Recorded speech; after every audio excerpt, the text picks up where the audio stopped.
దేవునికి స్తోత్రం. దేవుని నామం మహిమపరచబడిన గాక. ఈ సమయంలో దేవుని వాక్యంని మనం ధ్యానించుకొని యేసయ్యని ఆరాధించబోతున్నాం. యెహోషువ గ్రంథంలో మోసే తర్వాత యెహోషువని దేవుడు నాయకుడిగా ఎంచుకున్నారు. ఐగుప్తు దేశం నుండి బయటకు తీసుకొచ్చిన ఇశ్రాయేలు ప్రజల్ని కానాన్ దేశం అనగా పాలు తేనె ప్రవహించే ఒక దేశం. పాలు తేనె ప్రవహించే దేశం అంటే సారవంతమైన భూమి. అలాంటి ఒక ప్రదేశంకు దేవుడు నడిపిస్తున్నారు.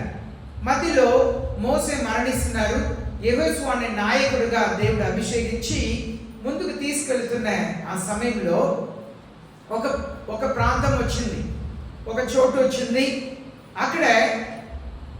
అక్కడ చూస్తే రెండు పని జరగాలి.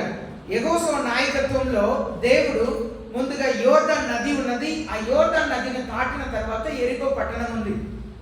ఇలాంటి ఒక సందర్భంలో ఆ యెరికో పట్టణం వెళ్ళి వాళ్ళు యెరికో పట్టణం ద్వారానే ఇంకా కానాన్ దేశంలో ప్రవేశించాలి. ఆ యెరికో పట్టణం అంతా కూడా కానాన్ దేశం కింద వస్తుంది కనుక ఇప్పుడు వాళ్ళు బయలుదేరి వెళ్ళాలి.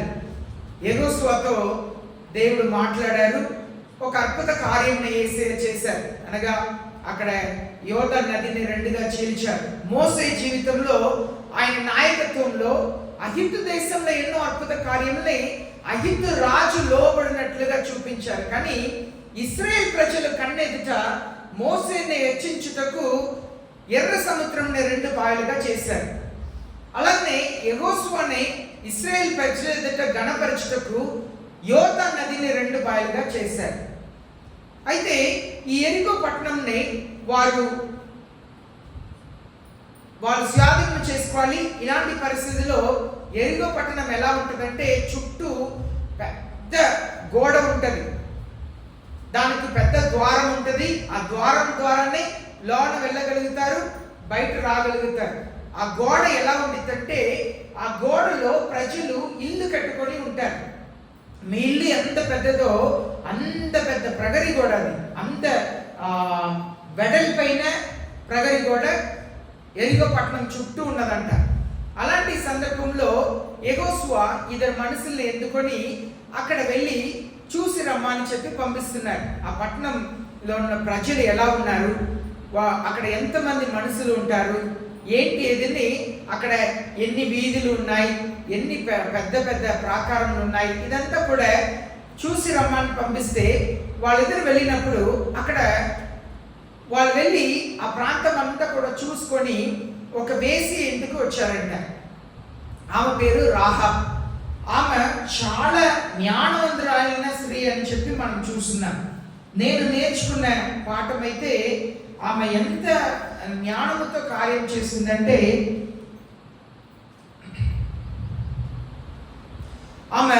ఆమె దగ్గర రాజుగారు మనుషుల్ని పంపిస్తున్నారు, సైనికుల్ని పంపిస్తున్నప్పుడు ఆమె వాళ్ళకి జ్ఞానంగా ప్రత్యుత్తరం ఇచ్చింది. అవునండి, నా దగ్గర వచ్చింది వాస్తవమే, కానీ వాళ్ళు చీకటి అయినప్పుడు వెళ్ళిపోయారు అని చెప్పి జ్ఞానంగా జవాబిచ్చింది. తర్వాత ఆమె జ్ఞానంతో వాళ్ళని కాపాడింది. వాళ్ళు అనుమానించలేని రీతిలో వాళ్ళ జ్ఞానముతో కాపాడింది. తర్వాత వాళ్ళతో జ్ఞానముతో ప్రవర్తించింది. Wise dealing, wise reply, wise protection, wise dealing. ఏం చెప్పిందంటే, మీరు మాత్రం త్వరగా వెదికి వెళితే మీరు పట్టుకుంటారు కనుక త్వరగా వెళ్ళండి అని చెప్పి జ్ఞానముతో ప్రవర్తించింది. తర్వాత మనం చూస్తే వైస్ అండర్స్టాండింగ్. ఆమె ఏమని చెప్తుందంటే, మీ దేవుడు ఈ యోర్దాను నదిని ఎండిపోయే చేశారు. ఆ మాటను విన్నప్పుడు మా మనసుల హృదయములు అంతా కూడా చచ్చిపోయింది అని 2వ అధ్యాయంలో ఆమె చెప్తుంది. Wise understanding. దేవుడు ఎంత గొప్ప దేవుడిని వైస్ చాలా జ్ఞానముతో అర్థం చేసుకున్నదని మనం చూస్తున్నాం. తర్వాత ఆమెకు జ్ఞానం కలిగిన హృదయం ఉంది. ఎందుకంటే for the lord your God, he is God in heaven above and on earth beneath. ఆమె చెప్తుంది, ఆకాశంలో భూమిలో మీ దేవుడే దేవుడు. ఆమెకు జ్ఞానం కలిగిన హృదయం కూడా ఉంది. అలాగనే ఆమెకున్నది వైస్ డెసిషన్, జ్ఞానంతో నిర్ణయం తీసుకుంది. ఏ నిర్ణయం తీసుకుందంటే, జ్ఞానంతో నేను నా ప్రజల్ని ఎలాగైనా కాపాడుకోవాలి, నా కుటుంబంని ఎలాగైనా కాపాడుకోవాలి, నన్ను కాపాడుకోవాలి, నా కుటుంబంని కాపాడుకోవాలి అని ఒక వైస్ డెసిషన్, జ్ఞానంతో ఒక నిర్ణయం తీసుకుంది. తర్వాత ఒక వైస్ రిక్వెస్ట్, ఒక జ్ఞానం కలిగిన ఫిర్యాదునే వచ్చింది. సరే, ఫిర్యాదు కాదు, రిక్వెస్ట్ అంటే విన్నపం. ఒక జ్ఞానం కలిగిన విన్నపం వచ్చింది. ఏంటంటే, నన్ను ఎలాగైనా మీరు కాపాడాలి, నేను మిమ్మల్ని కాపాడాను కదా, మీరు నన్ను కాపాడాలి అని చెప్పి ఒక రిక్వెస్ట్ని వాళ్ళ ముందు వచ్చింది జ్ఞానంతో. తర్వాత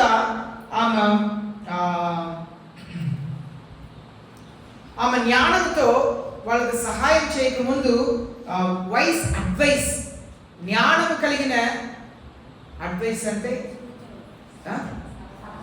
సలహాలు ఇచ్చింది. జ్ఞానం కలిగిన సలహా ఇచ్చింది. ఏమి ఇచ్చిందంటే, మీరు వెళ్ళి కొండల్లో దాక్కోండి, మిమ్మల్ని వెతికేవారు కనీసం 3 రోజుల చుట్టూ వెతుకుతారు, దాక్కొని 3 రోజుల తర్వాత వాళ్ళు తిరిగి వచ్చేస్తారు, అప్పుడు మీరు బయలుదేరండి అన్నారు. మనం బైబిల్లో చూస్తున్నాము, వాళ్ళిద్దరూ ఎన్నాది వచ్చినాము 28వ వచనంలో, యెహోషువ 2వ అధ్యాయం 28వ వచనంలో ఆమె 16వ వచనంలో సలహా ఇచ్చింది. 28వ వచనంలో ఆమె చెప్పినట్లుగానే వాళ్ళు చేస్తారంట. ఆ స్త్రీ చెప్పినట్లుగానే వాళ్ళు చేస్తారంట. 3 రోజులు వెళ్ళి దాక్కొని తర్వాత అక్కడ నుండి బయలుదేరి వెళ్ళారంట. ఎంత జ్ఞానం ఆమెకి! ఆమె ఇచ్చిన సలహానే వాళ్ళిద్దరూ అక్షరాలుగా పాటించారంటే ఆమె మీద ఎంత ఒక నమ్మకం, ఎంత ఒక గౌరవం ఆమె మీద కలిగి ఉంటుంది చూడండి. తర్వాత జ్ఞానంతో సహాయం చేసింది, వైస్ హెల్ప్. జ్ఞానంతో ఏ సహాయం చేసింది? ఆ కొండ, ఆ ప్రహరీ గోడలో వాళ్ళ ఇల్లు ఉంది కనుక కిటికీ ద్వారా తాడిని కట్టి వాళ్ళని కిందకు పంపించింది. ఎంత ఒక జ్ఞానం కలిగిన స్త్రీ. ఈ స్త్రీని గురించి ఎందుకు ఈ సమయంలో మీతో చెప్తున్నానంటే, ఈ స్త్రీ ఒక జ్ఞానం కలిగిన నిర్ణయం తీసుకుంది. జ్ఞానం కలిగిన నిర్ణయం తీసుకోవటం వలన చాలా విషయాలు మీతో చెప్పాను. జ్ఞానంతో ప్రత్యుత్తరం ఇచ్చింది, జ్ఞానముతో వారిని కాపాడింది, జ్ఞానముతో ఒక డీలింగ్ చేసింది, ఒక ఒప్పందం చేసుకుంది, జ్ఞానమైన ఒక ఒప్పందం చేసుకుంది. అలాగే జ్ఞానంతో అర్థం చేసుకుంది, జ్ఞానం కలిగిన హృదయం కలిగి ఉంది, జ్ఞానం కలిగిన నిర్ణయం తీసుకుంటుంది, జ్ఞానం కలిగిన విన్నపం ఉంచింది, జ్ఞానం కలిగిన జ్ఞానంతో సహకరించింది, అలాగే జ్ఞానంతో ఆలోచన ఇచ్చింది. అయితే ఇలాగా ఆమె ఉండటం కారణం ఏంటంటే, ఆమె దేవుని పట్టుకుంది. ఆమె జీవితంలో ఏం జరిగిందంటే, ఆ ఇశ్రాయేల్ ప్రజలు దేవుడు నిజమైన దేవుడిని నమ్మింది. అందరికీ ఆ యెరికో పట్టణంలో ఉన్న వారు అందరూ భయపడ్డారంట. ఆ దేవుడు యోర్దాను నదిని ఎండిపోయేటట్లుగా చేశారన్నప్పుడు అందరూ భయపడ్డారంట. మనల్ని దేవుడు ఏదైనా చేసేస్తారో అని చెప్పి భయపడ్డారంట. కానీ దేవుడు ఏదైనా చేసేస్తారో అని దేవునికి భయపడటం ఒకటి, నేను చేసే పని వలన ఎక్కడ దేవుడు బాధపడతారో అని చెప్పి భయపడటమే నిజమైన ప్రేమతో వచ్చేది. దాన్ని ఇంగ్లీష్లో fear about God, fear of God అంటారు. యెరికో పట్టణంలో అందరూ కూడా ఫియర్ అబౌట్ గాడ్, దేవుని గురించిన భయం, ఎక్కడ మమ్మల్ని ఏదైనా చేసేస్తారని. కానీ రాహాబుకున్నది దేవుని భయం, దేవుని భయం. కనుక ఆమె ఏం చేసిందని మనం చూస్తుంటే, వాళ్ళ యెరికో పట్టణం చుట్టూ 6 రోజులు రోజుకు ఒక పర్యాయం చుట్టూ తిరిగి రమ్మన్నారు దేవుడు. మౌనముగా, నిశ్శబ్దముగా, ఏ శబ్దం చేయకుండా మౌనంగా పట్టణం చుట్టూ ఒకసారి చుట్టూ తిరిగి రావాలి. ఈ సాయంత్రం ఇంటికి వెళ్ళిపోవాలి. ఉదయకాలం లేవాలి, ఆ పట్టణంని చుట్టూ తిరిగి రావాలి, ఇంటికి వెళ్ళిపోవాలి. అయితే 7వ రోజు అలాగ 6 రోజులు చేసిన తర్వాత 7వ రోజు 7 పర్యాయం ఆ పట్టణంని చుట్టూ తిరిగి రమ్మన్నారు. చివరిగా 6 పర్యాయం చుట్టూ తిరిగి వచ్చినప్పుడు కూడా మౌనంగానే చుట్టూ తిరగాలి. 7వ పర్యాయం బిగ్గరగా శబ్దముతో దేవుని స్తుతించాలి, కృతజ్ఞత తెలియపరిచాలి. అప్పుడు ఆ పెద్ద ప్రగరి కూడా తనకు తానుగా కుప్పకూలింది, వాళ్ళ కాళ్ళ దగ్గర పడిందంట. It fell flat. అది అలా నేల మీద పడిపోయిందంట. మన జీవితంలో ఎన్నో సమస్యలు అలా లోన దూరలేం. మనం చూస్తున్నాం 6వ అధ్యాయం, యెహోషువ 6వ అధ్యాయం 1వ వచనంలో, the Jericho was tightly shut. అది గట్టిగా తలుపు మూయబడిందంట. ఎవరు కూడా లోన ప్రవేశించడానికి అవకాశమే లేదు. దాన్ని పగలగొట్టడానికి కూడా వీల్లేదంట, టైట్లీ షట్. కానీ వాళ్ళు దేవుడికి లోబడి వాళ్ళు మౌనంగా ప్రార్థన చేస్తున్నారు. మౌనంగా బైబిల్లో ఎవరు ప్రార్థన చేశారు? నోరు మాత్రం, పెదవులు మాత్రం కదిలిస్తా ఎవరు మనసారా ప్రార్థన చేశారు? అన్న. అలాగే దేవుడు ఈ ప్రజల్ని అలా మౌనంగా చుట్టూ తిరిగి రమ్మన్నారు. చివరి 7వ రోజు 7వ సారి చుట్టూ తిరిగినప్పుడు గొప్ప కేకలు వేయమన్నారు. తనకు తానుగా గోడ కింద పగిలిపోయిందంట. మన దేవుని సన్నిధిలో మౌనంగా ప్రార్థన చేసుకొని బిగ్గరగా కృతజ్ఞత తెలియపరిచారు. దేవా మీకు వందనాలు యేసయ్యా, నా ప్రార్థన మీరు ఆలకిస్తున్నారు, నా సమస్యని మీరు ఎరిగి ఉన్నారు. కొన్ని సమస్యలు ఎలా ఉందంటే టైట్లీ షట్. తెలుగులో ఏమని ఉంది? 6వ అధ్యాయం 1వ వచనంలో, జెరికో వాస్ గట్టిగా మూసివేయబడి ఉందంట. కొన్నిసారి కొన్ని విషయాలు మన జీవితంలో ఎలా అనిపిస్తుంది అంటే గట్టిగా మూసివేయబడినట్లుగా ఉంటుంది. అప్పు తీరటానికి మార్గమే లేదు, కనపడట్లేదన్నట్లుగా ఉండింది. ఈ ఆరోగ్యం నుండి నాకు అనారోగ్యం నుండి స్వస్థత కలిగిద్దా, నేను బ్రతుకుతానా అన్నట్లే కనిపించింది. నా జీవితం మారిద్దా అలా గట్టిగా కనిపించింది. కానీ అలాంటి పరిస్థితుల్లో మౌనంగా దేవుని సన్నిధిలో ప్రార్థించుకొని బిగ్గరగా దేవుని స్తుతించాలి. మీకు కృతజ్ఞతలు ప్రభువా. దేవుని స్తుతించగా ఎర్రిగో గోడ లాంటి గోడలు కూడా ఇట్ ఫెల్ ఫ్లాట్ అని రాయబడింది. ఇంగ్లీష్ బైబిల్లో దాని గురించి 20వ వచనంలో చూస్తున్నాము. It fell flat. అంత గట్టిగా తలుపు మూయబడిన పెద్ద గోడ కూడా అలా కుప్పకూలిపోయిందంట. మన సమస్యలంతా కూడా దేవుని దగ్గర ప్రార్థన చేసుకొని దేవుని స్తుతించాలి. యేసయ్య ఎలాగ ప్రార్థన చేయమన్నారు? మత్తయి 6వ అధ్యాయంలో, మీ ఇంట్లో గదిలో వెళ్ళి మీ తలుపు వేసుకొని రహస్యంగా ప్రార్థన చేయండి, రహస్యంలో చూచుచున్న మీ పరలోకపు తండ్రి బహిరంగంగా మీకు ప్రతిఫలం ఇస్తారు అన్నారు. అనగా మన హృదయంలో అన్న ప్రార్థన చేసినట్లుగా దేవుని సన్నిధిలో ప్రార్థన చేసుకొని స్తుతించేది మాత్రం గంభీరంగా స్తుతించాలి. మీరు గొప్ప దేవుడు యేసయ్య, మీకు అసాధ్యమైనది ఏది లేదు తండ్రి. అక్కడ ఏం జరిగిందంటే అక్కడ ఉన్న వాళ్ళందరినీ, స్త్రీలు పురుషులు మనసులు అందరినీ చంపేశారంట. రాహాబ్ కుటుంబంని మాత్రం కాపాడారంట.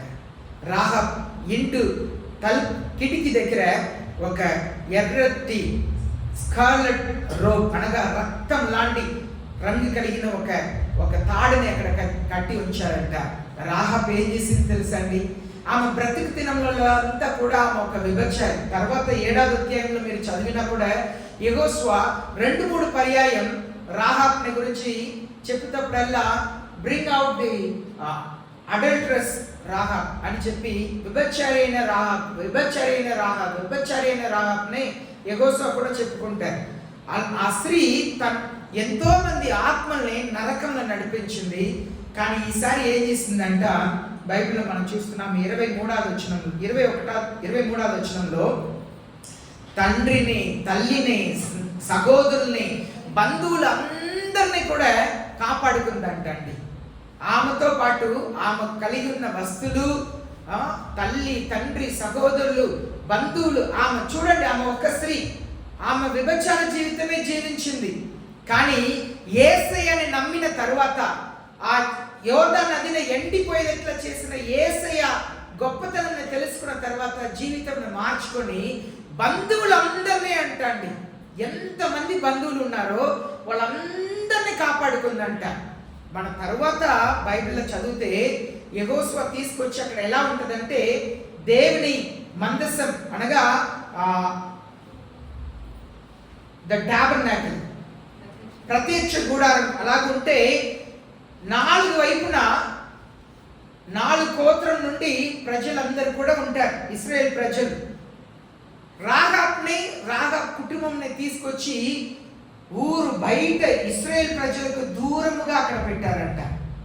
కానీ బైబిల్లో మనం చూస్తున్నాము, ఆ ఇద్దరిలో ఒకరు, ఆ ఎరిగో పట్టణంలోకి వెళ్ళిన ఇద్దరిలో ఒకరు, ఆయన పేరు ఏమని రాయబడి ఉంది బైబిల్లో? సల్మాన్ ఏం చేస్తారంట, యెహోషువ దగ్గర వెళ్ళి నేను రాహాబ్ని పెళ్లి చేసుకుంటానండి ఆయన చెప్పి, యేసయ్యని నమ్మింది కనుక ఆమెను పెళ్లి చేసుకొని యూదా గోత్రములో తూర్పు దిశన మందసం, టాబర్నాకిల్ ప్రత్యక్ష గుడారం తూర్పు వైపున ఉన్న ఆ యూదా గోత్రంలో బయట ఉన్న తన కుటుంబముని సల్మాన్ పెళ్లి చేసుకోవటం వలన, రాహాబ్ని చేసుకోవటం వలన యూదా గోత్రంలో తీసుకొచ్చి కూర్చోబెట్టారండి. హల్లెలూయా. ఇశ్రాయేల్ ప్రజలు కూర్చోబెట్టారు. చివరిగా యేసయ్య ఎవరి మార్గంలో, ఎవరు వంశావళిలో వచ్చి పుట్టారండి? రాహాబ్ వచ్చిన వంశంలో వచ్చి యేసయ్య జన్మించారు. ఎంతో మంది జీవితంలో ఒకప్పుడు పాడు చేసింది, కానీ యేసయ్య దేవుడిని తెలుసుకున్న తర్వాత ఎంతో మంది కుటుంబం అందరూ రక్షించుకుందండి. ఆ 6వ అధ్యాయం 28వ వచనంలో చూస్తున్నాము, తండ్రిని, తల్లిని, సహోదరుల్ని, బంధువుల్ని అందరిని రక్షించుకున్నట్ట. మనకు కావాల్సినది మనల్ని రక్షించుకోవటం మాత్రమే కాదు, మన భర్తల్ని, పిల్లల్ని. ఆమెకు పిల్లలు లేరు కనుక పిల్లల్ని రక్షించలేదు. తల్లి, తండ్రి, సహోదరులు, బంధువులు అందరినీ రక్షించగలిగిన స్త్రీ, పిల్లలు ఉంటే ఖచ్చితంగా రక్షించే యేసయ్య వంశంలో వచ్చి జన్మించింది. మనం అలాంటి ఒక నిర్ణయం తీసుకోవాలి. మనకు సమస్యలు భయంకరంగా ఉండిద్ది, కానీ యేసయ్యని నమ్మాలి, యేసయ్య మీద విశ్వాసం ఉంచాలి. యేసయ్య అసాధ్యమైన కార్యములు చేస్తారు. అందరూ కూడా మోకరిస్తాం, ప్రార్థన చేస్తాం. మనం దేవుని స్తుతించే ముందు మన హృదయం అనే పొలంని మనం బాగు చేసుకోవాలి. రాహాబు ఒకప్పుడు విభచార జీవితంలో జీవించిన స్త్రీయే, కానీ దేవుని మీద ఉన్న భయం దేవుని పిల్లల్ని, దేవుని సేవకుల్ని గౌరవించింది. ఇశ్రాయేల్ దేశ ప్రజల పక్షమున వచ్చి ఉన్నారు. వీళ్ళని నేను ఘనపరిచాను, వీళ్ళని కాపాడాలి. ఆమె హృదయం మారిపోయిందండి. దున్నపడిన పొలంలో, ఆ పొలంలో ఉన్న ముళ్ళు కంచెని, రాయిని తీసి పారేయాలి. మెత్తటి ఆ పొలమంతా కూడా మెత్తటి స్థలముగా మారాలి. అది దున్నపడాలి, ఇప్పుడు విత్తాలి. యేసయ్య పరిశుద్ధాత్మ దేవుడు, యేసయ్య తన కృపను అనుగ్రహించి మనల్ని ఫలింప చేస్తాడు. యేసయ్య చెప్పారు, నేను లేకుండా మీరు ఫలించలేరు అన్నారు. మీరు బహుగా ఫలించడమే నా ఆశ అన్నారు. అందరు కూడా ప్రార్థన చేయండి. మీలో మీరు ప్రార్థన చేసుకోండి. యేసయ్య నన్ను అంగీకరించండి ప్రభువా, నన్ను అంగీకరించండి అయ్యా. 2025 సంవత్సరం 1 నెల దాటిపోయింది ప్రభువా, 1 నెల దాటిపోయింది ప్రభువా, మాకు సహాయం వచ్చింది. హల్లెలూయా. పరిశుద్ధాత్మ దేవా సహాయం వచ్చింది, పరిశుద్ధాత్మ దేవా సహాయం వచ్చింది, దేవా సహాయం వచ్చింది. హల్లెలూయా.